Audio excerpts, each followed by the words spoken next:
ਸ਼੍ਰੋਮਣੀ ਅਕਾਲੀ ਦਲ ਦੇ senior leader ਅਤੇ SGPC ਦੇ ਸਾਬਕਾ ਪ੍ਰਧਾਨ ਬੀਬੀ ਜਗੀਰ ਕੌਰ ਹੋਣਾ ਨੇ ਇੱਛਾ ਜ਼ਾਹਰ ਕੀਤੀ ਹੈ ਕਿ ਮੈਂ ਪ੍ਰਧਾਨਗੀ ਦੀ ਚੋਣ ਲੜਨਾ ਚਾਹੁੰਦੀ ਹਾਂ। ਇਸ ਵਾਰੀ ਮੈਂ ਸੋਚਿਆ ਕਿ ਇੱਕ ਤੇ ਲੋਕਾਂ ਨੇ ਸਾਨੂੰ ਪਤਾ ਹੀ ਚਰਚਾ ਕਰਦੇ ਆ ਕਿ ਲਿਫਾਫੇ ਚੋਂ ਪ੍ਰਧਾਨ ਨਿਕਲਦੇ ਆ, ਮਤਲਬ ਸਟ੍ਰਾਈਕ ਮਨ ਨੂੰ ਕਰਦਾ ਹਰ ਵਾਰੀ। ਉਹ ਮੈਂ ਤੇ ਇੱਕ ਸੁਝਾਅ ਹੀ ਦਿੱਤਾ ਕਿ ਆਪਾਂ ਲਿਫਾਫੇ ਚੋਂ ਨਾ ਨਿਕਲੀਏ। ਮੈਂ ਕਦੇ ਨਹੀਂ ਹੈ ਕਿ ਮੈਂ ਚੋਣ ਲੜਨੀ, ਜੇ ਕੋਈ ਹੋਰ ਵੀ ਕਹਿੰਦਾ ਚੋਣ ਲੜਨੀ ਤੇ ਤੁਸੀਂ ਲੜਾ ਦਿਓ। ਪ੍ਰਧਾਨ ਸਾਹਿਬ ਕੋਲ ਮੈਂ ਜਾ ਕੇ ਰਿਕੁਐਸਟ ਰੱਖੀ ਕਿ ਮੈਂ ਚਾਹੁੰਦੀ ਹਾਂ, ਮੈਂ ਤਾਂ ਆਪਣੇ ਨੂੰ ਆਫਰ ਕੀਤਾ ਕਿ ਮੈਂ ਚਾਹੁੰਦੀ ਹਾਂ ਕਿ ਮੈਂ ਚੋਣ ਦੇ ਵਿੱਚ ਆਵਾਂ। ਕਿ ਮੈਂ ਤੇ ਆਪਣੇ ਆਪ ਨੂੰ ਸੋਚਿਆ ਕਿ ਇਸ ਤਰੀਕੇ ਨਾਲ ਮੈਂ ਪੇਸ਼ ਕਰਾਂ ਕਿ ਜਿਹਦੇ ਨਾਲ ਜੇ ਸੰਗਤ ਦੇ ਵਿੱਚੋਂ ਜੇ ਸਾਡੇ ਮੈਂਬਰ ਜਿਹੜੇ ਸੰਗਤਾਂ ਨੇ ਚੁਣ ਕੇ ਭੇਜੇ ਉਹਨਾਂ ਦੀ ਸੈਟੀਸਫੈਕਸ਼ਨ ਹੈਗੀ ਕਿ ਨਹੀਂ ਹੈਗੀ।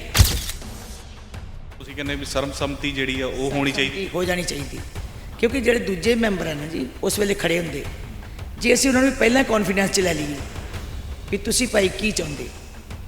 ਮੈਂ ਇਕੱਲੇ ਮੈਂਬਰ ਨੂੰ ਮਿਲੀ ਹਾਂ, ਪਤਾ ਲੱਗਣਾ ਚਾਹੀਦਾ ਕਿ ਜਿਹੜਾ ਉੱਥੇ ਪ੍ਰਧਾਨਗੀ ਦੀ ਚੋਣ ਵਿੱਚ ਆਇਆ ਉਹਨੂੰ ਸਾਡੇ ਮੈਂਬਰ ਵੀ ਚਾਹੁੰਦੇ ਕਿ ਨਹੀਂ ਚਾਹੁੰਦੇ। ਥੋੜੀ ਜਿਹੀ ਪਾਰਦਰਸ਼ਤਾ ਚਾਹੀਦੀ ਹੈ ਕਿ ਜਿੱਦਾਂ ਵੋਟਿੰਗ ਹੁੰਦੀ ਹੈ, ਠੀਕ ਹੈ, ਕੁਝ ਚੀਜ਼ਾਂ ਗੁਪਤ ਵੀ ਹੋਣੀਆਂ ਚਾਹੀਦੀਆਂ। ਹੁਣ ਲਿਫਾਫਾ ਕਲਚਰ ਦਾ ਗੱਲ ਹੀ ਇੱਥੋਂ ਆਉਂਦੀ ਹੈ ਕਿ ਜਦੋਂ ਬਸ ਉੱਥੋਂ ਮਾਈਕ ਤੇ ਅਨਾਉਂਸਮੈਂਟ ਹੋ ਜਾਂਦੀ ਜਾਂ ਤਾਂ ਬੀਬੀ ਜਗੀਰ ਕੌਰ ਜੀ ਪ੍ਰਧਾਨ। ਹੁਣ ਪਾਰਦਰਸ਼ਤਾ ਚਾਹੁੰਦੇ ਹੋ ਤੁਸੀਂ ਵੀ ਲੋਕਾਂ ਨੂੰ ਦਿਖਾ ਕੇ, ਇੱਕ ਤਾਂ ਲੋਕਾਂ 'ਚ ਵਿਸ਼ਵਾਸ ਪੈਦਾ ਕੀਤਾ ਜਾਵੇ ਵੀ ਇੱਦਾਂ ਵੋਟਿੰਗ ਹੁੰਦੀ ਹੈ, ਇੰਨੇ ਬੰਦੇ ਹੱਕ 'ਚ ਗਏ ਨੇ, ਇੰਨੇ ਬੰਦੇ ਖਿਲਾਫ ਗਏ ਨੇ ਤੇ ਇਹ ਪ੍ਰਧਾਨ ਬਣ ਗਿਆ। ਵੋਟਿੰਗ ਹੈ ਉਹ ਗਲਤ ਨਹੀਂ ਹੁੰਦੀ, ਵੋਟਿੰਗ ਹੁੰਦੀ ਗੁਪਤੀ ਹੈ। ਹਰ ਮੈਂਬਰ ਜਾ ਕੇ ਡੱਬੇ 'ਚ ਜਾ ਕੇ ਗੁਪਤ ਵੋਟ ਪਾਉਂਦਾ, ਉੱਥੇ ਬਕਾਇਦਾ ਲਿਆ ਕੇ ਫਿਰ ਚੋਣ ਏਜੰਟ ਦੋ ਬਹਿੰਦੇ ਆ, ਉੱਥੇ ਗਿਣਤੀ ਹੁੰਦੀ ਹੈ, ਜਿਹਦੀ ਵੱਧ ਹੋਵੇ ਉਹਦਾ ਐਲਾਨ ਕਰ ਦਿੱਤਾ ਜਾਂਦਾ। ਵੋਟਿੰਗ ਨਹੀਂ ਗਲਤ, ਵੋਟਿੰਗ ਦਾ ਸਿਸਟਮ ਨਹੀਂ ਗਲਤ, ਵੋਟਿੰਗ ਠੀਕ ਹੈ। ਲੇਕਿਨ ਮੈਂ ਤਾਂ ਇਹੀ ਸੋਚਿਆ ਕਿ ਜਿਹੜਾ ਲੋਕ ਆਮ ਤੌਰ 'ਤੇ ਉੱਤੇ ਲੋਕ ਕਹਿੰਦੇ ਹੈ, ਸਿੱਖ ਕਹਿੰਦੇ ਹੈ, ਆਪਾਂ ਉਹਨੂੰ ਸੰਤੁਸ਼ਟੀ ਇੰਨੇ 'ਚ ਕਰ ਹੀ ਦਈਏ। ਤੁਸੀਂ ਜਦੋਂ ਇਹ ਇੱਛਾ ਜ਼ਾਹਰ ਕੀਤੀ ਹੈ ਉਸ ਤੋਂ ਬਾਅਦ ਵਿਰੋਧੀਆਂ ਦੇ ਬਿਆਨ ਆਏ, ਬਲਜੀਤ ਦਾਦੂਵਾਲ ਹੋਣਾ ਦਾ ਬਿਆਨ ਇਹ ਆਇਆ ਕਿ ਜੇਕਰ ਬੀਬੀ ਜਗੀਰ ਕੌਰ ਹੋਣੀ ਬਾਦਲ ਪਰਿਵਾਰ ਤੋਂ ਅੱਡ ਹੋ ਕੇ ਇਹ ਇਲੈਕਸ਼ਨ ਲੜਦੇ ਆ ਤੇ ਅਸੀਂ ਉਹਨਾਂ ਦਾ ਸਮਰਥਨ ਕਰਾਂਗੇ। ਇੱਕ ਸਵਾਲ ਇਹ ਹੋ ਗਿਆ। ਦੂਜੇ ਨੰਬਰ ਦੇ ਨਾਲ ਹੀ ਧਰਮੀ ਫੌਜੀ ਇਹ ਕਹਿ ਰਹੇ ਕਿ ਜੇ ਬੀਬੀ ਜਗੀਰ ਕੌਰ ਕਿਸੇ ਵੀ ਪਾਸੋਂ ਚੋਣ ਲੜਦੇ ਆ ਅਸੀਂ ਉਹਦਾ ਵਿਰੋਧ ਕਰਾਂਗੇ, ਵੀ ਅਸੀਂ ਪ੍ਰਚਾਰ ਕਰ ਦਿਆਂਗੇ, ਉਹਨਾਂ ਦੇ ਲਈ ਅਸੀਂ ਸੇਵਾ ਕਰਾਂਗੇ। ਇਹ ਮੈਂ ਕਿਸੇ ਨੂੰ ਨਹੀਂ ਕਹਿੰਦੀ, ਕਿਉਂਕਿ ਮੈਂ ਤੇ ਮੈਂਬਰਾਂ ਕੋਲ ਆਪ ਹੀ ਮੈਂਬਰ ਮੈਨੂੰ ਜਾਣਦੇ ਆ ਜੀ, ਮੈਂਬਰ ਕਿਹੜੇ ਮੈਨੂੰ ਨਹੀਂ ਜਾਣਦੇ। ਸਾਰੀ ਜਿਹੜੀ ਸ਼੍ਰੋਮਣੀ ਕਮੇਟੀ ਹੈ, ਮੁਲਾਜ਼ਮ ਮੈਂਬਰ ਮੇਰੇ ਕੰਮ ਨੂੰ ਜਾਣਦੇ ਆ, ਮੇਰੀ ਫੰਕਸ਼ਨਿੰਗ ਨੂੰ ਜਾਣਦੇ ਆ, ਇਹ ਉਹਨਾਂ ਦੀ ਮਰਜ਼ੀ ਹੈ। ਦੂਜੇ ਪ੍ਰਧਾਨ ਸਾਹਿਬ ਹੈ ਸਰਦਾਰ ਰਜਿੰਦਰ ਸਿੰਘ ਜੀ ਧਾਮੀ ਸਾਹਿਬ, ਉਹਨਾਂ ਨੂੰ ਵੀ ਜਾਣਦੇ ਹੈ, ਉਹਨਾਂ ਨੇ ਵੀ ਸੇਵਾ ਕੀਤੀ ਹੈ। ਕੋਈ ਸਾਡੀ ਆਪਸ ਵਿੱਚ ਕੋਈ ਸੇਵਾ ਦਾ ਨਾ ਕੋਈ ਕਲੈਸ਼ ਹੈ, ਨਾ ਕੋਈ ਸਾਡੇ ਉੱਤੇ ਇੱਕ ਦੂਜੇ ਦਾ ਰੋਸ ਹੈ। ਆਪਸੀ ਦੀ ਗੱਲ ਕੀਤੀ, ਜਦੋਂ ਤੁਸੀਂ ਇਹ ਇੱਛਾ ਜ਼ਾਹਰ ਕੀਤੀ ਤਾਂ ਸਿਆਸੀ ਗਲਿਆਰਿਆਂ ਦੇ ਵਿੱਚ ਇਹ ਚਰਚਾ ਹੋਣੀ ਸ਼ੁਰੂ ਹੋ ਗਈ ਕਿ ਸ਼ਾਇਦ ਬੀਬੀ ਜਗੀਰ ਕੌਰ ਹੋਣੀ ਹੁਣ ਅਕਾਲੀ ਦਲ ਤੋਂ ਬਾਗੀ ਹੋਣਗੇ। ਇਸ ਦੇ ਉੱਤੇ ਵੀ ਕਲੈਰੀਫਿਕੇਸ਼ਨ ਦੇ ਦਿਓ ਕਿ ਕੀ ਇਹ ਬਿਆਨ ਅੱਗੇ ਜਾ ਕੇ ਹੋਰ ਹੋ ਸਕਦੇ ਨੇ। 100 ਸਾਲ ਦੇ ਇਤਿਹਾਸ ਵਿੱਚ ਤੁਸੀਂ ਦੇਖ ਲਓ ਕਿ 1922 ਤੋਂ ਲੈ ਕੇ ਜਿਸ ਸਥਾਨ 'ਤੇ ਮੈਂ ਸੇਵਾ ਕਰ ਰਹੀ ਹਾਂ, ਇਹਦਾ 100 ਸਾਲ ਦਾ ਇਤਿਹਾਸ ਹੈ ਸ਼੍ਰੋਮਣੀ ਅਕਾਲੀ ਦਲ ਨਾਲ। 96 ਤੋਂ ਲੈ ਕੇ ਅੱਜ ਤੱਕ ਸ਼੍ਰੋਮਣੀ ਕਮੇਟੀ ਦੀ ਮੈਂਬਰ, ਬਤੌਰ ਮੁੱਖ ਸੇਵਾਦਾਰ, ਬਤੌਰ ਮੰਤਰੀ, ਬਤੌਰ MLA ਸੇਵਾ ਕੀਤੀ। ਇੱਕ ਕਦਮ ਵੀ ਸ਼੍ਰੋਮਣੀ ਅਕਾਲੀ ਦਲ ਤੋਂ ਬਾਹਰ ਹੋਇਆ ਹੋਵੇ, ਇੱਕ ਕਦਮ, ਇੱਕ ਬੋਲ ਵੀ ਕਦੀ, ਇੱਕ ਬਿਆਨ ਵੀ ਕਦੇ ਸ਼੍ਰੋਮਣੀ ਅਕਾਲੀ ਦਲ ਦੇ ਖਿਲਾਫ ਜਾਂ ਸੁਣਿਆ ਹੋਵੇ ਜਾਂ ਕੀਤਾ ਹੋਵੇ। ਮੈਂ ਤਾਂ ਹੀ ਕਲੀਅਰ ਮੈਂ ਕਿਹਾ ਵੀ ਕਰ ਲਈਏ ਇਸ ਗੱਲ ਤੋਂ। ਜਾਂ ਮੇਰੀ ਪਾਰਟੀ ਦੇ ਲੀਡਰ ਦੇ ਖਿਲਾਫ ਕਿਸੇ ਉਹਦੀ ਇੱਜ਼ਤ ਵਿੱਚ ਕਿਤੇ ਇੱਕ ਸ਼ਬਦ ਵੀ ਕਦੇ ਮੈਂ ਉਹਦੇ ਖਿਲਾਫ ਬੋਲਿਆ ਹੋਵੇ, ਮੈਂ ਬੋਲ ਸਕਦੀ ਨਹੀਂ। ਮੇਰਾ ਪਰਮ ਧਰਮ ਹੈ ਕਿ ਮੈਂ ਸ਼੍ਰੋਮਣੀ ਅਕਾਲੀ ਦਲ ਨੂੰ ਮਜ਼ਬੂਤ ਕਰਾਂ। ਕਦੀ ਜ਼ਿੰਦਗੀ 'ਚ ਨਹੀਂ ਸੋਚ ਸਕਦੀ ਕਿ ਮੇਰਾ ਪੈਰ ਇੱਕ ਵੀ ਬਾਹਰ ਨਿਕਲੇ, ਇੱਕ ਪੈਰ ਵੀ ਬਾਹਰ ਨਿਕਲੇ। ਕਦੀ ਸੋਚ ਨਹੀਂ ਸਕਦੀ ਕਿ ਮੇਰਾ ਇੱਕ ਵੀ ਬੋਲ ਜਿਹੜਾ ਸ਼੍ਰੋਮਣੀ ਅਕਾਲੀ ਦਲ ਦੇ ਇਤਿਹਾਸ ਨੂੰ ਹਰਟ ਕਰ ਸਕੇ। ਕਦੀ ਸੁਪਨਾ ਵੀ ਨਹੀਂ ਲੈ ਸਕਦੀ ਕਿ ਮੈਂ ਸ਼੍ਰੋਮਣੀ ਅਕਾਲੀ ਦਲ ਤੋਂ ਕਿਸੇ ਬਾਹਰ ਨਿਕਲ ਕੇ ਕਿਸੇ ਹੋਰ ਨਾਲ ਮੈਂ ਹੱਥ ਮਿਲਾ ਸਕਾਂ। ਸ਼੍ਰੋਮਣੀ ਅਕਾਲੀ ਦਲ ਦੇ ਸੀਨੀਅਰ ਲੀਡਰ ਅਤੇ ਐਸਜੀਪੀਸੀ ਦੇ ਸਾਬਕਾ ਪ੍ਰਧਾਨ ਬੀਬੀ ਜਗੀਰ ਕੌਰ ਹੋਣਾ ਨੇ ਇੱਛਾ ਜ਼ਾਹਰ ਕੀਤੀ ਹੈ ਕਿ ਮੈਂ ਪ੍ਰਧਾਨਗੀ ਦੀ ਚੋਣ ਲੜਨਾ ਚਾਹੁੰਦੀ ਹਾਂ, ਕਿਉਂਕਿ ਅਗਲੇ ਮਹੀਨੇ ਐਸਜੀਪੀਸੀ ਦੇ ਇਲੈਕਸ਼ਨ ਜਿਹੜੇ ਨੇ ਉਹ ਅਨਾਉਂਸ ਹੋ ਚੁੱਕੇ ਨੇ। ਪਰ ਇਸ ਦੇ ਨਾਲ ਕਈ ਵੱਡੇ ਸਵਾਲ ਖੜੇ ਹੋ ਚੁੱਕੇ ਨੇ। ਬੀਬੀ ਜਗੀਰ ਕੌਰ ਹੋਣਾ ਨੂੰ ਇਹ ਗੱਲ ਕਹਿਣ ਦੀ ਕਿਉਂ ਲੋੜ ਪਈ? ਬੀਬੀ ਜਗੀਰ ਕੌਰ ਮੇਰੇ ਨਾਲ ਨੇ, ਗੱਲਬਾਤ ਕਰਦੇ ਹਾਂ, ਕਿਉਂਕਿ ਅਕਾਲੀ ਦਲ ਦੇ ਵਿੱਚ ਇਹਨਾਂ ਦਾ ਪਹਿਲਾਂ ਹੀ ਇੱਕ ਚੰਗਾ ਰਸੂਖ ਹੈ, ਚੰਗਾ ਬੋਲਬਾਲਾ ਹੈ, ਪਰ ਪ੍ਰਧਾਨ ਸਾਹਿਬ ਨੂੰ ਕਿਉਂ ਇਹਨਾਂ ਨੇ ਰਿਕੁਐਸਟ ਕੀਤੀ, ਸਾਰੀ ਗੱਲਬਾਤ ਕਰਦੇ ਹਾਂ। ਬੀਬੀ ਜੀ, ਸਭ ਤੋਂ ਪਹਿਲਾਂ ਸਮਾਂ ਦੇਣ ਦੇ ਲਈ ਧੰਨਵਾਦ। ਵਾਹਿਗੁਰੂ ਜੀ ਕਾ ਖਾਲਸਾ, ਵਾਹਿਗੁਰੂ ਜੀ ਕੀ ਫਤਿਹ। ਸਤਿ ਸ਼੍ਰੀ ਅਕਾਲ। ਪਹਿਲਾ ਸਵਾਲ ਇਹੀ ਮੇਰਾ ਕਿ ਤੁਹਾਨੂੰ ਕਿਉਂ ਜ਼ਰੂਰਤ ਪਈ, ਕਿਉਂਕਿ ਤੁਹਾਡੀ ਤਾਂ ਉਦੋਂ ਵੀ ਨਾਮ ਜਿਹੜਾ ਵਾ ਆ ਜਾਂਦਾ ਰਿਹਾ ਜਦੋਂ ਤੁਸੀਂ ਕਦੀ ਇੱਛਾ ਵੀ ਨਹੀਂ ਜ਼ਾਹਰ ਕੀਤੀ। ਮੈਂ ਪਿਛਲੀ ਵਾਰ ਦੀ ਗੱਲ ਕਰਾਂ, ਜਿਹੜਾ ਤੁਹਾਡਾ ਪਿਛਲਾ 1 ਸਾਲ ਨਿਕਲਿਆ, ਉਦੋਂ ਤੁਸੀਂ ਇੱਛਾ ਵੀ ਨਹੀਂ ਜ਼ਾਹਰ ਕੀਤੀ ਸੀ, ਤੁਸੀਂ ਪ੍ਰਧਾਨ ਬਣ ਗਏ। ਹੁਣ ਇਸ ਵਾਰ ਕਿਉਂ ਕਰਨ ਦੀ ਲੋੜ ਪੈ ਗਈ? ਨਹੀਂ, ਮੈਂ ਕਦੀ ਵੀ ਨਹੀਂ ਕਿਹਾ। ਆਪ ਹੀ ਪ੍ਰਧਾਨ ਸਾਹਿਬ ਸੇਵਾ ਚਲਾਉਂਦੇ ਰਹੇ। ਸਿਰਫ ਇਸ ਵਾਰੀ ਮੈਂ ਸੋਚਿਆ ਕਿ ਇੱਕ ਤੇ ਲੋਕਾਂ ਨੇ ਸਾਨੂੰ ਪਤਾ ਹੀ ਚਰਚਾ ਕਰਦੇ ਆ ਕਿ ਲਿਫਾਫੇ 'ਚੋਂ ਪ੍ਰਧਾਨ ਨਿਕਲਦੇ ਆ। ਮਤਲਬ ਸਟ੍ਰਾਈਕ ਮਨ ਨੂੰ ਕਰਦਾ ਹਰ ਵਾਰੀ। ਉਹ ਮੈਂ ਤੇ ਇੱਕ ਸੁਝਾਅ ਹੀ ਦਿੱਤਾ ਕਿ ਆਪਾਂ ਲਿਫਾਫੇ 'ਚੋਂ ਨਾ ਨਿਕਲੀਏ। ਮੈਂ ਕਹਿੰਦੀ ਨਹੀਂ ਹੈ ਕਿ ਮੈਂ ਚੋਣ ਲੜਨੀ। ਜੇ ਕੋਈ ਹੋਰ ਵੀ ਕਹਿੰਦਾ ਚੋਣ ਲੜਨੀ ਤੇ ਤੁਸੀਂ ਲੜਾ ਦਿਓ। ਮੈਂਬਰ ਤੇ ਆਪਣੇ ਹੀ ਹੈ, ਜਿਹੜਾ ਵੀ ਬਣ ਜਾਏਗਾ ਆਪਣਾ ਹੀ ਹੋਏਗਾ। ਸੋ ਉਹ ਮੇਰਾ ਤੇ ਸਹਿਬ ਨਹੀਂ ਸੀਗਾ ਮੇਰਾ ਮਨ 'ਚ ਵੀ ਚਲੋ ਆਪਾਂ ਕਿੱਦਾਂ ਕਹੀਏ। ਤੇ ਇਸ ਕਰਕੇ ਪ੍ਰਧਾਨ ਸਾਹਿਬ ਕੋਲ ਮੈਂ ਜਾ ਕੇ ਰਿਕੁਐਸਟ ਰੱਖੀ ਕਿ ਮੈਂ ਚਾਹੁੰਦੀ ਹਾਂ, ਮੈਂ ਆਪਣੇ ਨੂੰ ਆਫਰ ਕੀਤਾ ਕਿ ਮੈਂ ਚਾਹੁੰਦੀ ਹਾਂ ਕਿ ਮੈਂ ਚੋਣ ਦੇ ਵਿੱਚ ਆਵਾਂ, ਕਿਉਂਕਿ ਲੋਕਾਂ ਦਾ ਭੁਲੇਖਾ ਹੋ ਸਕਦਾ ਮੈਂ ਵੀ ਲੋਕਾਂ ਨੂੰ ਲੱਗਦਾ ਹੋਵੇ ਕਿ ਬੀਬੀ ਨੂੰ ਤੇ ਘਰੋਂ ਫੜ ਕੇ ਲਿਆ ਕੇ ਬਣਾ ਦਿੰਦੇ ਆ। ਸ਼ਾਇਦ ਮੈਨੂੰ ਲੋਕੀ ਨਾ ਚਾਹੁੰਦੇ ਹੋਣ, ਸ਼ਾਇਦ ਮੈਂ ਪਰਫੈਕਟ ਨਾ ਹੋਵਾਂ, ਸ਼ਾਇਦ ਮੈਂ ਨਾ ਉਹ ਕੰਮ ਕਰ ਸਕਦੀ ਹੋਵਾਂ ਇੰਨਾ ਜਿੰਨਾ ਕੋਈ ਦੂਜਾ ਮੈਂਬਰ ਕਰ ਸਕਦਾ ਹੋਵੇ। ਮੈਂ ਆਪਣੇ 'ਤੇ ਵੀ ਸਮਝਦੀ ਹਾਂ ਕਿ ਜੇ ਅਸੀਂ ਉੱਥੇ ਜਦੋਂ 1 ਵਜੇ ਨਿਕਲਦਾ ਹੈ ਤੇ ਉੱਥੇ ਚੋਣ ਹੀ ਹੁੰਦੀ ਹੈ, ਪਰ ਜਦੋਂ ਨਾ ਉਸ ਵੇਲੇ ਪਤਾ ਲੱਗਦਾ ਨਾ ਅਚਾਨਕ, ਤੇ ਕਈਆਂ ਦੇ ਮਨਾਂ ਨੂੰ ਸਟ੍ਰਾਈਕ ਵੀ ਕਰਦਾ ਹੋਊਗਾ ਤੇ ਕਈਆਂ ਨੂੰ ਇਹ ਵੀ ਭੁਲੇਖਾ ਹੁੰਦਾ ਕਿ ਪਤਾ ਨਹੀਂ ਜੇ ਹੋਰ ਕੋਈ ਹੁੰਦਾ ਤੇ ਕੀ ਹੋ ਜਾਂਦਾ। ਸੋ ਇਸ ਕਰਕੇ ਮੈਂ ਤੇ ਆਪਣੇ ਆਪ ਨੂੰ ਸੋਚਿਆ ਕਿ ਇਸ ਤਰੀਕੇ ਨਾਲ ਮੈਂ ਪੇਸ਼ ਕਰਾਂ ਕਿ ਜਿਹਦੇ ਨਾਲ ਜੇ ਸੰਗਤ ਦੇ ਵਿੱਚੋਂ ਜੇ ਸਾਡੇ ਮੈਂਬਰ ਜਿਹੜੇ ਆ, ਜਿਹੜੇ ਸੰਗਤਾਂ ਨੇ ਚੁਣ ਕੇ ਭੇਜੇ ਹੈ, ਉਹਨੇ ਸੈਟਿਸਫੈਕਸ਼ਨ ਹੈਗੀ ਕਿ ਨਹੀਂ ਹੈਗੀ, ਉਹ ਮੈਨੂੰ ਚਾਹੁੰਦੇ ਕਿ ਨਹੀਂ ਚਾਹੁੰਦੇ। ਜੇ ਨਹੀਂ ਚਾਹੁੰਦੇ ਹੋਣਗੇ ਤੇ ਮੈਨੂੰ ਵੋਟ ਨਹੀਂ ਪਾਉਣਗੇ। ਅੱਛਾ, ਮੈਂ ਲਿਫਾਫਾ ਕਲਚਰ ਤੇ ਬਾਅਦ ਚ ਆਉਣਾ, ਪਹਿਲਾਂ ਮੈਂ ਇਹ ਜਾਣਨਾ ਚਾਹੁੰਦਾ ਕਿ ਤੁਸੀਂ VOTING ਕਿਵੇਂ ਚਾਹੁੰਦੇ ਹੋ? ਜਿਵੇਂ ਆਮ ਵੋਟਾਂ ਹੁੰਦੀਆਂ ਨੇ, ਜਿਵੇਂ SGPC ਦੀਆਂ ਵੋਟਾਂ ਤਾਂ ਹੁੰਦੀਆਂ ਹੀ ਨੇ, ਉਹਦੇ 'ਚ ਤਾਂ ਮੈਂਬਰ ਵੋਟ ਪਾਉਂਦੇ ਹੀ ਨੇ, ਫਿਰ ਤੁਸੀਂ ਕਿਵੇਂ ਦੀ ਮਤਲਬ ਵੋਟ ਚਾਹੁੰਦੇ ਹੋ? ਨਹੀਂ, ਮੈਂਬਰਾਂ ਨਹੀਂ ਪਾਉਣੀ ਵੋਟ, ਤੇ ਮੈਂਬਰਾਂ ਨਹੀਂ ਪਾਣੀ ਹੈ। ਗੁਪਤ ਵੋਟ ਪੈਂਦੀ ਜੀ, ਉੱਦਾਂ ਹੀ ਹੁੰਦੇ। ਪਹਿਲਾਂ ਵੀ ਤਾਂ VOTING ਹੁੰਦੀ ਹੈ, ਫਿਰ ਤੁਸੀਂ ਵੱਖਰਾ ਕੀ ਚਾਹੁੰਦੇ ਹੋ ਇਸ ਵਾਰ? ਵੱਖਰਾ ਨਹੀਂ, ਗੱਲ VOTING ਸਿਸਟਮ ਦੀ ਨਹੀਂ ਗਲਤੀ। VOTING ਤੇ ਠੀਕ ਹੈ, ਜਦੋਂ ਉੱਥੇ ਨਾਂ ਪੇਸ਼ ਹੁੰਦਾ ਜੀ, ਭਾਵੇਂ ਮੈਂ ਵੀ ਹੋਵਾਂ, ਸਾਨੂੰ ਉਸ ਵੇਲੇ ਪਤਾ ਉਦੋਂ ਲੱਗਦਾ ਕਿ ਜਦੋਂ ਨਾਮ ਬੋਲਿਆ ਜਾਂਦਾ। ਉਹ ਲੋਕੀ ਜਿਹੜੇ ਹੈ ਡਿਸਪਲਿਨ ਦੀ ਗੱਲ ਹੈ। ਬਾਦਲ ਸਾਹਿਬ ਸਹੀ ਨੇ, ਪਾਰਟੀ ਡਿਸਪਲਿਨ ਉਨੀ ਚਿਰ ਨਹੀਂ ਰਹਿੰਦਾ ਜਦੋਂ ਪਹਿਲਾਂ ਸੀ ਖਿਲਾਰ ਪਾ ਦਈਏ। ਇਹੀ ਹੈ ਨਾ ਜੀ, ਸਾਡੇ ਮਨ 'ਚ ਤੇ ਇਹੀ ਹੈ। ਪਰ ਜਿਹੜੀ ਸੰਗਤ ਹੈ ਜੇ ਉਹ ਮਹਿਸੂਸ ਕਰਦੀ ਹੈ ਤੇ ਇੱਕ ਵਾਰੀ ਕਰਕੇ ਦੇਖ ਲੈਣਾ ਚਾਹੀਦਾ। ਕੀ ਕਰਕੇ ਦੇਖਣਾ ਚਾਹੀਦਾ? ਮੈਂ ਇਹੀ ਸਮਝਣਾ ਚਾਹੁੰਦਾ। ਕੈਂਡੀਡੇਟ ਹੋ ਜਾਣਗੇ ਤਾਂ ਵੀ ਕੋਈ ਗੱਲ ਨਹੀਂ। ਜੇ ਕਿਸੇ ਕੈਂਡੀਡੇਟ ਨੇ ਇੱਕ ਨੇ ਆਫਰ ਕੀਤਾ, ਜੇ ਕੋਈ ਦੂਜਾ ਕਰਦਾ ਤੇ ਇਹ ਪਾਰਟੀ ਦੇਖੇ ਕਿ ਇਸ ਕੈਂਡੀਡੇਟ ਦੇ ਮੁਕਾਬਲੇ ਤੇ ਦੋਵਾਂ ਦੇ ਵਿੱਚੋਂ ਸਾਨੂੰ ਮੈਂਬਰਾਂ ਕੋਲੋਂ ਅੰਦਰ ਖਾਤੇ ਹੀ ਪੁੱਛ ਲੈਣਾ ਚਾਹੀਦਾ ਵੀ ਕਿਹੜਾ ਜਿਹੜਾ ਹੈਗਾ ਉਹ ਸਾਨੂੰ ਚੰਗੀ ਸੇਵਾ ਦੇ ਸਕਦਾ। ਮਤਲਬ ਤੁਸੀਂ ਕਹਿੰਦੇ ਵੀ ਸਰਬਸੰਮਤੀ ਜਿਹੜੀ ਆ ਉਹ ਹੋਣੀ ਚਾਹੀਦੀ, ਹੋ ਜਾਣੀ ਚਾਹੀਦੀ। ਕਿਉਂਕਿ ਜਿਹੜੇ ਦੂਜੇ ਮੈਂਬਰ ਹਨ ਜੀ ਉਸ ਵੇਲੇ ਖੜੇ ਹੁੰਦੇ, ਜੇ ਅਸੀਂ ਉਹਨਾਂ ਨੂੰ ਪਹਿਲਾਂ ਕੌਨਫੀਡੈਂਸ 'ਚ ਲੈ ਲਈਏ ਵੀ ਤੁਸੀਂ ਭਾਈ ਕੀ ਚਾਹੁੰਦੇ ਹੋ। ਮੈਂ ਇਕੱਲੇ ਮੈਂਬਰ ਨੂੰ ਮਿਲੀ ਹਾਂ ਔਰ ਉਹਨਾਂ ਨੂੰ ਮੈਂ ਕਿਹਾ ਕਿ ਤੁਸੀਂ ਸੇਵਾ ਮੈਂ ਕਰਨੀ ਚਾਹੁੰਦੀ ਹਾਂ, ਦੱਸੋ। ਉਹ ਕੋਈ ਕਹਿੰਦੇ ਅਸੀਂ ਠੀਕ ਹੈ ਜੀ, ਕੋਈ ਚੁੱਪ ਰਹਿੰਦੇ ਹੈ, ਕੋਈ ਕੁਛ ਰਹਿੰਦੇ।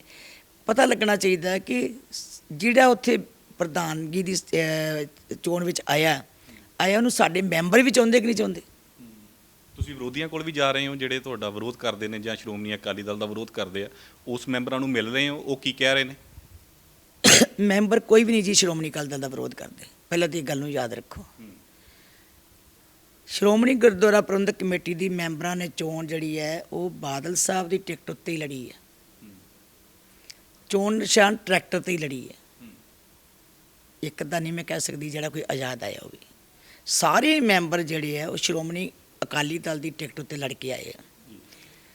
ਸਿਰਫ ਇੰਨਾ ਕੁ ਫਰਕ ਪਿਆ ਕਿ ਪਿੱਛੇ ਕੁਝ ਮਸਲੇ ਜਿਸ ਤਰ੍ਹਾਂ ਆ ਜਾਂਦੇ ਆ ਸਿਆਸੀ ਤੌਰ ਦੇ ਉੱਤੇ, ਦੁਨੀਆ ਪ੍ਰਚਾਰ ਜਦੋਂ ਸਾਡੇ ਖਿਲਾਫ ਕਰਦੀ ਹੈ, ਉਹ ਮੈਂਬਰ ਜਿਹੜੇ ਹੈ ਅਕਾਲੀ ਦਲ ਦੇ ਹੈ ਪੰਥਕ ਸੋਚ ਵਾਲੇ ਹੈ, ਕਦੀ ਉਹ ਸ਼੍ਰੋਮਣੀ ਅਕਾਲੀ ਦਲ ਦੇ ਖਿਲਾਫ ਨਹੀਂ ਬੋਲੇ, ਲੇਕਿਨ ਅੰਦਰ ਖਾਤੇ ਉਹ ਸਾਡੇ ਨਾਲ ਰੁੱਸੇ ਹੋਏ ਆ। ਗੁੱਸੇ ਹੋਏ ਜਿੱਦਾਂ, ਉਹ ਫਿਰ ਵੱਖਰੇ ਹੋ ਜਾਂਦੇ। ਉਹ 20-22 ਮੈਂਬਰ ਜਿਹੜੇ ਆ ਉਹ ਵੱਖਰੇ ਹੋ ਕੇ ਇੱਕ ਖੜਾ ਕਰਦੇ। ਉਹਨੂੰ ਪਤਾ ਹੁੰਦਾ ਹੈ ਕਿ 20-22 ਜਿੱਤਣੇ ਤੇ ਹੈ ਨਹੀਂ, ਪਰ ਜਦੋਂ ਉੱਥੇ ਰੌਲਾ ਪੈਂਦਾ ਹੈ ਉਹ ਚੰਗਾ ਨਹੀਂ ਲੱਗਦਾ। ਉਹ ਮੈਂਬਰਾਂ ਨੂੰ ਮੈਂ ਜਾ ਕੇ ਮਿਲੀ ਹਾਂ, ਇਕੱਲੇ ਮੈਂਬਰ ਨੂੰ। ਉਹਨਾਂ ਨੇ ਕਿਹਾ ਕਿ ਠੀਕ ਹੈ, ਮਤਲਬ ਸਹਿਮਤੀ ਦਿੰਦੇ ਹੈ ਕਿ ਸਿਸਟਮ ਠੀਕ ਹੈ, ਇਸ ਤਰ੍ਹਾਂ ਚੰਗੀ ਗੱਲ ਹੈ। ਮਤਲਬ ਤੁਹਾਨੂੰ ਨਹੀਂ ਲੱਗਦਾ ਵੀ ਥੋੜੀ ਜੀ ਪਾਰਦਰਸ਼ਤਾ ਚਾਹੀਦੀ ਹੈ ਕਿ ਜਿੱਦਾਂ VOTING ਹੁੰਦੀ ਹੈ, ਠੀਕ ਹੈ, ਕੁਝ ਚੀਜ਼ਾਂ ਗੁਪਤ ਵੀ ਹੋਣੀਆਂ ਚਾਹੀਦੀਆਂ ਨੇ। ਹੁਣ ਲਿਫਾਫਾ ਕਲਚਰ ਦਾ ਗੱਲ ਹੀ ਇੱਥੋਂ ਆਉਂਦੀ ਹੈ ਕਿ ਜਦੋਂ ਬਸ ਉੱਥੋਂ ਮਾਈਕ ਤੇ ਅਨਾਉਂਸਮੈਂਟ ਹੋ ਜਾਂਦੀ ਜਾਂ ਤਾਂ ਬੀਬੀ ਜਗੀਰ ਕੌਰ ਜੀ ਪ੍ਰਧਾਨ। ਹੁਣ ਪਾਰਦਰਸ਼ਤਾ ਚਾਹੁੰਦੇ ਹੋ ਤੁਸੀਂ ਵੀ ਲੋਕਾਂ ਨੂੰ ਦਿਖਾ ਕੇ, ਇੱਕ ਤਾਂ ਲੋਕਾਂ ਚ ਵਿਸ਼ਵਾਸ ਪੈਦਾ ਕੀਤਾ ਜਾਵੇ ਵੀ ਇਦਾਂ VOTING ਹੁੰਦੀ ਹੈ, ਇੰਨੇ ਬੰਦੇ ਹੱਕ 'ਚ ਗਏ ਨੇ, ਇੰਨੇ ਬੰਦੇ ਖਿਲਾਫ ਗਏ ਨੇ ਤੇ ਇਹ ਪ੍ਰਧਾਨ ਬਣ ਗਿਆ। ਜਿਹੜੀ VOTING ਹੈ ਉਹ ਗਲਤ ਨਹੀਂ ਹੁੰਦੀ। VOTING ਹੁੰਦੀ ਗੁਪਤ ਹੀ ਹੈ। ਹਰ ਮੈਂਬਰ ਜਾ ਕੇ ਡੱਬੇ 'ਚ ਜਾ ਕੇ ਗੁਪਤ ਵੋਟ ਪਾਉਂਦਾ ਹੈ। ਉੱਥੇ ਬਕਾਇਦਾ ਲਿਆ ਕੇ ਫਿਰ ਚੋਣ ਏਜੰਟ ਦੋ ਪੈਂਦੇ ਹੈ, ਉੱਥੇ ਗਿਣਤੀ ਹੁੰਦੀ ਹੈ। ਜਿਹਦੀ ਵੱਧ ਹੋਵੇ ਉਹਦਾ ਐਲਾਨ ਕਰ ਦਿੱਤਾ ਜਾਂਦਾ ਹੈ। VOTING ਨਹੀਂ ਗਲਤ, VOTING ਦਾ ਸਿਸਟਮ ਨਹੀਂ ਗਲਤ, VOTING ਠੀਕ ਹੈ। ਲੇਕਿਨ ਮੈਂ ਤਾਂ ਇਹੀ ਸੋਚਿਆ ਕਿ ਜਿਹੜਾ ਲੋਕ ਆਮ ਤੌਰ ਤੇ ਉੱਤੇ ਲੋਕ ਕਹਿੰਦੇ ਹੈ, ਸਿੱਖ ਕਹਿੰਦੇ ਹੈ, ਆਪਾਂ ਨੂੰ ਸੰਤੁਸ਼ਟੀ ਇੰਨੇ 'ਚ ਕਰ ਹੀ ਦਈਏ। ਅੱਛਾ, ਜੇ ਮੈਂ ਗਲਤ ਨਾ ਹੋਵਾਂ ਤੇ ਸੈਂਟਰ ਨੇ ਇਲੈਕਸ਼ਨਾਂ ਕਰਵਾਉਣੀਆਂ ਹੁੰਦੀਆਂ ਨੇ, ਇਹ ਇਲੈਕਸ਼ਨ ਦਾ ਪ੍ਰੋਸੈਸ ਹੁੰਦਾ ਸਾਰਾ, ਹਾਲਾਂਕਿ ਸੈਂਟਰ ਇਹ ਇਲੈਕਸ਼ਨਾਂ ਕਰਵਾ ਨਹੀਂ ਰਹੀ। ਇਹ ਵੀ ਵੱਡਾ ਕਾਰਨ ਹੈ ਕਿ ਇਹ ਵੀ ਇਲਜ਼ਾਮ ਇਸ ਕਰਕੇ ਲੱਗਦੇ ਆ ਕਿ ਸੈਂਟਰ ਇਲੈਕਸ਼ਨ ਨਹੀਂ ਕਰਾ ਰਹੀ, ਬਾਦਲ ਪਰਿਵਾਰ ਆਪਣੇ ਤਰੀਕੇ ਨਾਲ ਜਾਂ ਆਪਣੇ ਜਿਹੜੇ ਬੰਦੇ ਨੇ ਉਹਨਾਂ ਨੂੰ ਅੱਗੇ ਕਰ ਦਿੰਦਾ। ਦੇਖੋ, ਸੈਂਟਰ ਨਹੀਂ ਚੋਣ ਕਰਾ ਰਿਹਾ। ਪਹਿਲਾਂ ਤਾਂ ਇੱਕ ਗੱਲ ਸਮਝ ਲਓ ਕਿ 2011 'ਚ ਚੋਣ ਹੋਈ, ਉਹ ਜਾ ਕੇ 15 'ਚ 16 'ਚ ਮੇਰੇ ਖਿਆਲ ਹਾਊਸ ਜਿਹੜਾ ਫਿਰ ਬਾਅਦ 'ਚ ਪਹੁੰਚਾਇਆ, ਪਹਿਲਾਂ ਹੋਇਆ ਹੀ ਨਹੀਂ। ਸੁਪਰੀਮ ਕੋਰਟ ਵੱਲੋਂ ਸਟੇ ਲੱਗਾ ਰਿਹਾ ਤੇ 10-11 ਸਾਲ ਲਗਾਤਾਰ ਉਹ ਹਾਊਸ ਚੱਲਦਾ ਰਿਹਾ। ਜਦੋਂ ਫਿਰ ਉਹ ਸੁਪਰੀਮ ਕੋਰਟ 'ਚ ਫੈਸਲਾ ਹੋਇਆ ਸਾਂਝਧਾਰੀ ਦਾ ਪਾਰਲੀਮੈਂਟ ਦੇ ਵਿੱਚ, ਉਸ ਤੋਂ ਬਾਅਦ ਫਿਰ ਉਹ ਹਾਊਸ ਨੂੰ ਗਿਣਿਆ ਗਿਆ। 16 ਤੋਂ ਲੈ ਕੇ 21 ਵਿੱਚ ਜਿੱਦਾਂ ਹੁਣ ਪੂਰਾ ਹੋਇਆ, ਸੈਸ਼ਨ ਹੋ ਗਿਆ ਪੂਰਾ। ਇਹ 11 ਸਾਲ ਨਾ ਕਹੋ, ਅਸਲੀ 5 ਸਾਲ ਹੀ ਹੋਏ ਹੈ ਇਸ ਜਿਹੜੀ ਟਰਮ ਨੂੰ। ਹੁਣ ਇਹ ਜਿਹੜੀ ਹੈ, ਹੁਣ ਚੋਣ ਡਿਊ ਹੈ, ਚੋਣ ਕਰਾਉਣੀ ਚਾਹੀਦੀ। ਮੈਂ ਤਾਂ ਕਈ ਵਾਰੀ ਕਿਹਾ ਇਹ ਤਾਂ ਸੈਂਟਰ ਨੂੰ ਕਰਵਾਉਣੀ ਚਾਹੀਦੀ ਹੈ, ਕਿਉਂਕਿ ਜੇ ਸੈਂਟਰ ਕਰਾਵੇ ਤੇ ਉਹਦੇ ਵਿੱਚ ਥੋੜੀ ਜਿਹੀ ਲੋਕਾਂ 'ਚ ਵੀ ਭਰੋਸਗੀ ਆਊਗੀ ਕਿ ਭਾਈ ਇਹ ਸੈਂਟਰ ਕਰਾ ਪਹਿਲਾਂ ਪੰਜਾਬ ਸਰਕਾਰ ਕਰਾਉਂਦੀ ਹੁੰਦੀ ਸੀ, ਜਦੋਂ ਕੱਲਾ ਪੰਜਾਬ ਹੁੰਦਾ ਸੀਗਾ, ਜਦੋਂ ਦੇਸ਼ ਨਹੀਂ ਸੀ ਵੰਡਿਆ ਗਿਆ। ਉਸ ਤੋਂ ਬਾਅਦ ਜੋ ਦੇਸ਼ ਵੰਡਿਆ ਰਿਹਾ, ਫਿਰ ਵੀ ਜਿਹੜਾ ਪੰਜਾਬ ਸੀ, ਜਦ ਤੱਕ ਇਹ ਨਹੀਂ ਵੰਡਿਆ ਗਿਆ 3-4 ਸਟੇਟਾਂ ਵਿੱਚ, ਹੁਣ ਚਿਰ ਫਿਰ ਪੰਜਾਬ ਸਰਕਾਰ ਹੀ ਕਰਾਉਂਦੀ ਸੀ। ਹੁਣ ਜਦੋਂ ਹਰਿਆਣਾ ਬਣ ਗਿਆ, ਚੰਡੀਗੜ੍ਹ ਬਣ ਗਈ, ਜਾਂ ਦੂਸਰਾ ਕਹਿ ਲਓ ਹਿਮਾਚਲ ਬਣ ਗਿਆ, ਇਹ ਫਿਰ ਜਦੋਂ ਵੱਖ-ਵੱਖ ਸੀਟਾਂ ਦੇ ਉੱਤੇ ਸਾਡੀ ਚੋਣ ਹੋਈ, ਫਿਰ ਇਹ ਇੰਟਰਸਟੇਟ ਬੋਡੀ ਹੋਣ ਕਰਕੇ ਇਹ ਚੋਣ ਜਿਹੜੀ ਹੈ ਭਾਰਤ ਸਰਕਾਰ ਕੋਲ ਚਲ ਗਈ। ਭਾਰਤ ਸਰਕਾਰ ਨੂੰ ਡਿਊ ਟਾਈਮ ਦੇ ਉੱਤੇ ਚੋਣ ਕਰਾ ਦੇਣੀ ਚਾਹੀਦੀ। ਕਮ ਸੇ ਕਮ ਜਿਹੜੇ ਕੋਈ ਇੰਨੇ ਬਿਨਾਂ ਵਜ੍ਹਾ ਵੀ ਕਈ ਬੋਲਦੇ ਆ, ਜਾਂ ਜਿਹੜਾ ਜੀ ਕਰਦਾ ਹੁੰਦਾ ਕਿ ਚੇਂਜਸ ਹੋਣ, ਉਹ ਫਿਰ ਹਿੱਸਾ ਪਾਉਣਾ ਚਾਹੁੰਦੇ ਆ, ਤੇ ਆਉਣਾ ਚਾਹੀਦਾ। ਕਿਸੇ ਦੇ ਹਿੱਸੇ 'ਚ ਵੀ ਆ ਜੇ ਸੇਵਾ, ਸਾਨੂੰ ਕੀ ਇਤਰਾਜ਼ ਹੈ? ਕੀ ਲੱਗਦਾ ਤੁਹਾਨੂੰ ਕਿ ਸੈਂਟਰ ਇਲੈਕਸ਼ਨ ਕਿਉਂ ਨਹੀਂ ਕਰਵਾ ਰਹੀ? ਕਿਉਂਕਿ ਸਿੱਖਾਂ ਦੀ ਸਰਮੌਰ ਸੰਸਥਾ ਹੈ, ਲੋਕਾਂ ਦਾ ਭਰੋਸਾ ਇਹਦੇ ਉੱਤੇ, ਤਾਂ ਸੈਂਟਰ ਨੂੰ ਸਗੋਂ ਦਖਲ ਦੇਣਾ ਚਾਹੀਦਾ ਇਸ ਦੇ ਵਿੱਚ। ਮੈਂ ਤੇ ਇਹ ਨਹੀਂ ਕਹਿ ਸਕਦੀ ਕਿਉਂ ਨਹੀਂ ਕਰਾ ਰਹੀ, ਪਰ ਮੈਂ ਬੇਨਤੀ ਜ਼ਰੂਰ ਕਰਾਂਗੀ ਕਿ ਸੈਂਟਰ ਸਰਕਾਰ ਜਿਹੜੀ ਹੈ, ਕੇਂਦਰ ਸਰਕਾਰ ਸਮੇਂ ਨਾਲ ਚੋਣਾਂ ਕਰਾਵੇ, ਤਾਂ ਜੋ ਜਿਹਦਾ ਵੀ ਜੀ ਕਰੇ ਉਹ ਚੋਣ ਵਿੱਚ ਆ ਕੇ ਆਪਣੀ ਸੇਵਾ ਨਿਭਾਏ। ਕਿਉਂਕਿ ਇੱਕ ਗੱਲ ਤਾਂ ਮੈਂ ਤੁਹਾਨੂੰ ਦੱਸ ਦੇਣੀ ਹੈ, ਲੋਕਾਂ ਦੇ ਮਨਾਂ 'ਚ ਇੱਕ ਪਤਾ ਨਹੀਂ ਕੀ ਬੈਠੀ ਹੋਈ ਹੈ ਕਿ ਸ਼੍ਰੋਮਣੀ ਕਮੇਟੀ ਦੇ ਮੈਂਬਰ ਪਤਾ ਨਹੀਂ ਉੱਥੋਂ ਕੀ ਲਾਲਚ ਕਰਦੇ ਆ ਜਾਂ ਕੀ ਲੈਂਦੇ ਆ। ਸਿਰਫ ਇੱਕ ਸੇਵਾ ਹੈ ਜਿਹੜੀ ਚੋਰੀ 'ਚ ਪਵਾਉਂਦੇ ਆ। ਮਾਣ ਸਨਮਾਨ ਬਹੁਤ ਵੱਡਾ, ਜ਼ਿੰਮੇਵਾਰੀ ਬਹੁਤ ਵੱਡੀ। ਕਈ ਵਾਰੀ ਅਸੀਂ ਜ਼ਿੰਮੇਵਾਰੀਆਂ ਨਿਭਾ ਵੀ ਨਹੀਂ ਸਕਦੇ ਉਹ, ਕਿਉਂਕਿ ਅਸੀਂ ਉਸ ਵੇਲੇ ਤੁਰ ਪੈਂਦੇ ਹਾਂ ਜੀ ਅਸੀਂ ਮੈਂਬਰ ਬਣਨਾ, ਤੇ ਅਸੀਂ ਉਹਨਾਂ ਕੀ ਸਮਝਦੇ ਹਾਂ ਵੀ ਮੀਟਿੰਗ ਤੇ ਜਾਵਾਂਗੇ, 2 ਵਾਰੀ ਮੀਟਿੰਗ 3 ਵਾਰੀ ਮੀਟਿੰਗ ਹੋਏਗੀ, ਚਲੇ ਜਾਵਾਂਗੇ ਤੇ ਬਸ ਖਤਮ ਹੋ ਜਾਂਦਾ। ਇਹਦੀ ਜ਼ਿੰਮੇਵਾਰੀ ਬੜੀ ਵੱਡੀ ਹੈ, ਉਹ ਜ਼ਿੰਮੇਵਾਰੀਆਂ ਵਿੱਚ ਹਿੱਸਾ ਨਹੀਂ ਪਾਇਆ ਜਾਂਦਾ। ਜਦੋਂ ਨਹੀਂ ਪੂਰੀ ਹੁੰਦੀ ਤੇ ਫਿਰ ਸੰਗਤ ਵੀ ਚਰਚਾ ਕਰਦੀ। ਸੋ ਮੈਂ ਚਾਹੁੰਦੀ ਹਾਂ ਕਿ ਸਗੋਂ ਟਾਈਮ ਤੇ ਡਿਊ ਟਾਈਮ ਤੇ ਹੋ ਜੇ, ਤਾਂ ਜੋ ਜਿਹਦਾ ਕੋਈ ਚਾਓ ਹੈ ਸੇਵਾ ਕਰਨ ਦਾ, ਜੇ ਅੱਜ ਮੈਂ ਨਹੀਂ ਸੇਵਾ ਇੱਥੇ ਕਰਦੀ ਚੰਗੀ ਤਰ੍ਹਾਂ, ਆਪਣੇ ਹਲਕੇ ਦੇ ਲੋਕਾਂ ਨੂੰ ਲੱਗਦਾ ਕਿ ਨਹੀਂ ਜੀ ਇਹਦੇ ਨਾਲ ਪ੍ਰਚਾਰ ਕਰਦੇ ਹੈ, ਨਾ ਧਰਮ ਦੀ ਗੱਲ ਕਰਦੇ ਹੈ, ਨਾ ਕੋਈ ਗਿਆਨ ਦੀ ਗੱਲ ਕਰਦੇ ਹੈ, ਨਾ ਜ਼ਿੰਮੇਵਾਰੀ ਚੰਗੀ ਤਰ੍ਹਾਂ ਨਿਭਾਉਂਦੇ ਹੈ, ਤੇ ਜੇ ਉਹਨੂੰ ਲੱਗਦਾ ਹੋਵੇ ਤੇ ਜੇ ਕੋਈ ਹੋਰ ਮੈਂਬਰ ਕੋਈ ਲੜਨਾ ਚਾਹੁੰਦਾ ਤੇ ਲੜਾ ਸਕਦੇ। ਅੱਛਾ, ਤੁਸੀਂ ਜਦੋਂ ਇਹ ਇੱਛਾ ਜ਼ਾਹਰ ਕੀਤੀ ਹੈ, ਉਸ ਤੋਂ ਬਾਅਦ ਵਿਰੋਧੀਆਂ ਦੇ ਬਿਆਨ ਆਏ, ਬਲਜੀਤ ਦਾਦੂਵਾਲ ਹੋਣਾ ਦਾ ਬਿਆਨ ਇਹ ਆਇਆ ਕਿ ਜੇਕਰ ਬੀਬੀ ਜਗੀਰ ਕੌਰ ਹੋਣੀ ਬਾਦਲ ਪਰਿਵਾਰ ਤੋਂ ਅੱਡ ਹੋ ਕੇ ਇਹ ਇਲੈਕਸ਼ਨ ਲੜਦੇ ਆ ਤੇ ਅਸੀਂ ਉਹਨਾਂ ਦਾ ਸਮਰਥਨ ਕਰਾਂਗੇ। ਇੱਕ ਸਵਾਲ ਇਹ ਹੋ ਗਿਆ। ਦੂਜੇ ਨੰਬਰ ਦੇ ਨਾਲ ਹੀ ਧਰਮੀ ਫੌਜੀ ਇਹ ਕਹਿ ਰਹੇ ਕਿ ਜੇ ਬੀਬੀ ਜਗੀਰ ਕੌਰ ਕਿਸੇ ਵੀ ਪਾਸੋਂ ਚੋਣ ਲੜਦੇ ਆ ਅਸੀਂ ਉਹਦਾ ਵਿਰੋਧ ਕਰਾਂਗੇ। ਤੁਸੀਂ ਇਹਨਾਂ ਦੋਵਾਂ ਬਿਆਨਾਂ ਨੂੰ ਕਿਵੇਂ ਦੇਖ ਰਹੇ? ਚਲੋ ਜੀ, ਇਹ ਸੰਗਤ ਜੋ ਕਹਿੰਦੀ ਮੈਂ ਉਹਦਾ ਨਹੀਂ ਕੁਝ ਕਹਿ ਸਕਦੀ। ਗੱਲ ਇਹ ਹੈ ਕਿ ਜਿਹੜੇ ਦਾਦੂਵਾਲ ਸਾਹਿਬ ਉਹਨਾਂ ਦੀ ਤਾਂ ਕੋਈ ਵੋਟ ਹੀ ਨਹੀਂ ਹੈਗੀ ਇੱਥੇ। ਕਹਿੰਦੇ ਕਿ ਅਸੀਂ ਸਮਰਥਨ ਦੇਵਾਂਗੇ ਬੀਬੀ ਜੀ। ਸਮਰਥਨ ਤੇ ਦੇਖੋ ਜੀ, ਗੱਲ ਇਹ ਹੈ ਕਿ ਚੋਣ ਦੀ ਪ੍ਰਕਿਰਿਆ ਜਿਹੜੀ ਉਹ ਤੇ ਵੋਟਰਾਂ ਨੇ ਵੋਟ ਪਾਣੀ ਹੈ। ਜਿਹੜੇ ਹਰਿਆਣੇ ਦੇ ਸਾਡੇ ਵੋਟਰ ਹੈ ਉਹ ਤੇ ਸ਼੍ਰੋਮਣੀ ਅਕਾਲੀ ਦਲ ਦੇ ਵਿੱਚੋਂ ਚੋਣ ਲੜ ਕੇ ਤੇ ਸਾਡੇ ਮੈਂਬਰ ਬਣੇ ਹੈ, ਉਹਨਾਂ ਦੀ ਤਾਂ ਕੋਈ ਵੋਟ ਹੀ ਨਹੀਂ।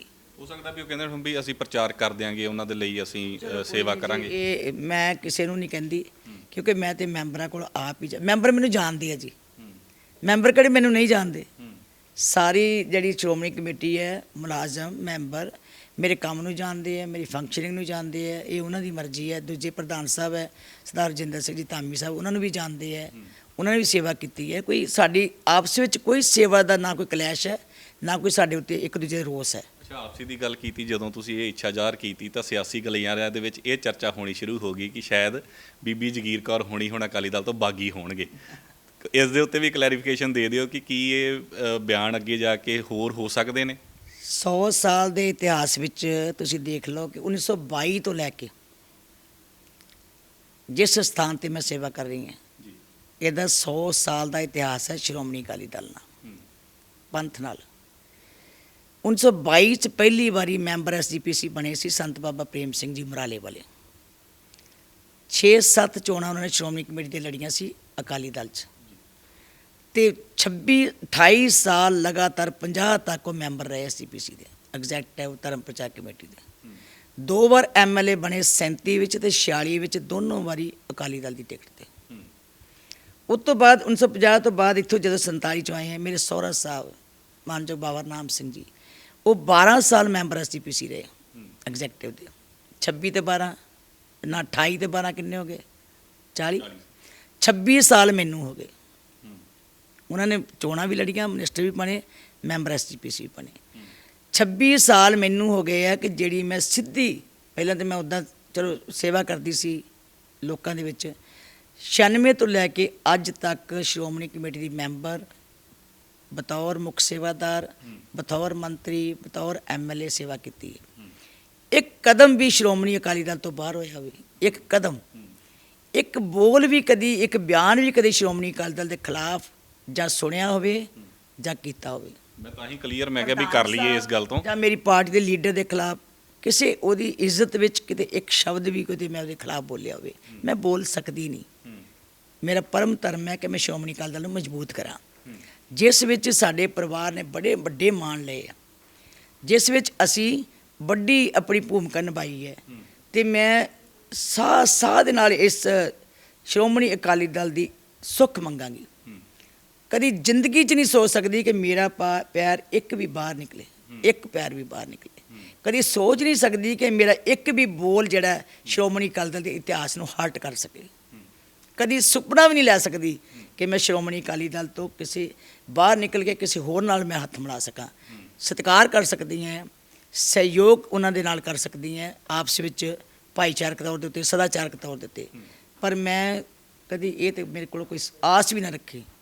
ਅੱਛਾ, ਮੇਰਾ ਆਖਰੀ ਸਵਾਲ ਆ ਹੁਣ, ਜਿਹੜਾ ਤੁਹਾਡੀ ਪੇਸ਼ਕਸ਼ ਹੈ, ਕੀ ਤੁਸੀਂ ਲਿਫਾਫਾ ਕਲਚਰ ਨੂੰ ਖਤਮ ਕਰਨ ਦੇ ਲਈ ਇਹ ਸਿਸਟਮ ਅਪਣਾਇਆ ਕਿ ਜਾਂ ਤੁਹਾਨੂੰ ਲੱਗਦਾ ਕਿ ਮੇਰੀ ਪ੍ਰਧਾਨਗੀ ਦੀ ਟਨਿਓਰ ਵਧੀਆ ਗਈ ਸੀ ਜਾਂ ਉਸ ਤੋਂ ਪਹਿਲਾਂ ਵੀ ਵਧੀਆ ਰਿਹਾ ਸੀ ਤਾਂ ਮੈਂ ਸੇਵਾ ਵਧੀਆ ਕਰ ਸਕਦੀ ਹਾਂ, ਮੈਂ ਸੇਵਾ ਕਰਾਂ? ਦੋ ਚੀਜ਼ਾਂ ਨੇ, ਜਾਂ ਤਾਂ ਲਿਫਾਫਾ ਕਲਚਰ ਨੂੰ ਖਤਮ ਕਰਨਾ ਹੈ ਕਿ ਜਾਂ ਤੁਸੀਂ ਸੇਵਾ ਦੀ ਇੱਛਾ ਰੱਖਦੇ ਹੋ। ਚਲੋ ਕੁਝ ਸਿਸਟਮ ਹੈਗਾ ਜਿਹਦੇ ਵਿੱਚ ਮੈਨੂੰ ਲੱਗਦਾ ਕਿ ਕੁਝ ਐਸੀਆਂ ਗੱਲਾਂ ਨੇ ਜਿਹੜੀਆਂ ਮੈਂ ਨਹੀਂ ਕਰ ਸਕੀ, ਉਹ ਮੈਂ ਜਾ ਕੇ ਕਿਤੇ ਆਪਣੀ ਸੇਵਾ ਕਰ ਸਕਾਂ ਤੇ ਮੇਰੇ ਆਪਣੇ ਮਨ ਦੀ ਸ਼ਾਂਤੀ ਕਰ ਸਕਾਂ। ਠੀਕ ਹੈ, ਧੰਨਵਾਦ ਬੀਬੀ ਜੀ ਸਮਾਂ ਦੇਣ ਦੇ ਲਈ, ਗੱਲਬਾਤ ਕਰਨ ਦੇ ਲਈ। ਤਾਂ ਇਹ ਨੇ ਸ਼੍ਰੋਮਣੀ ਅਕਾਲੀ ਦਲ ਦੇ ਸੀਨੀਅਰ ਲੀਡਰ, ਸਾਬਕਾ ਪ੍ਰਧਾਨ ਐਸਜੀਪੀਸੀ। ਤਾਂ ਇਹਨਾਂ ਦੇ ਵੱਲੋਂ ਇੱਕ ਬਿਆਨ ਜਾਰੀ ਕੀਤਾ ਗਿਆ ਸੀ ਕਿ ਮੇਰੀ ਇੱਛਾ ਹੈ ਕਿ ਪ੍ਰਧਾਨਗੀ ਦੀ ਚੋਣ ਲੜੀ ਜਾਵੇ। ਤਾਂ ਗੱਲਾਂ ਬਾਤਾਂ ਦੇ ਵਿੱਚ ਇਹਨਾਂ ਨੇ ਇਹ ਵੀ ਗੱਲ ਕਲੀਅਰ ਕੀਤੀ ਹੈ ਕਿ ਜਿਹੜੀ ਲੋਕ ਸਵਾਲ ਚੁੱਕਦੇ ਨੇ ਕਿ ਐਸਜੀਪੀਸੀ ਦਾ ਪ੍ਰਧਾਨ ਲਿਫਾਫਿਆਂ ਦੇ ਵਿੱਚੋਂ ਨਿਕਲਦਾ ਏ, ਉਸ ਦੀ ਕੋਈ ਚੋਣ ਨਿਰਪੱਖ ਨਹੀਂ ਹੁੰਦੀ, ਤੇ ਕਹਿੰਦੇ ਨੇ ਕਿ ਨਿਰਪੱਖ ਚੋਣ ਅਤੇ ਲਿਫਾਫਾ ਕਲਚਰ ਦੀ ਜਿਹੜੀ ਗੱਲ ਆਉਂਦੀ ਹੈ ਉਸ ਨੂੰ ਖਤਮ ਕਰਨ ਦੇ ਲਈ ਮੈਂ ਰਿਕੁਐਸਟ ਕੀਤੀ ਹੈ ਸੁਖਬੀਰ ਸਿੰਘ ਬਾਦਲ ਹੋਣਾ ਨੂੰ ਕਿ ਲੋਕਾਂ ਦੇ ਵਿੱਚ ਰਹਿ ਕੇ ਜਾਂ ਲੋਕਾਂ ਨੂੰ ਭਰੋਸੇ ਦੇ ਵਿੱਚ ਲੈ ਕੇ ਇਹ ਚੋਣ ਕਰਵਾਈ ਜਾਵੇ। ਕੈਮਰਾਮੈਨ ਗੁਲਸ਼ਨ ਦੇ ਨਾਲ ਮਨਦੀਪ ਸਿੰਘ, ਡੇਲੀ ਪੋਸਟ ਪੰਜਾਬੀ, ਬੇਗੋਵਾਲ।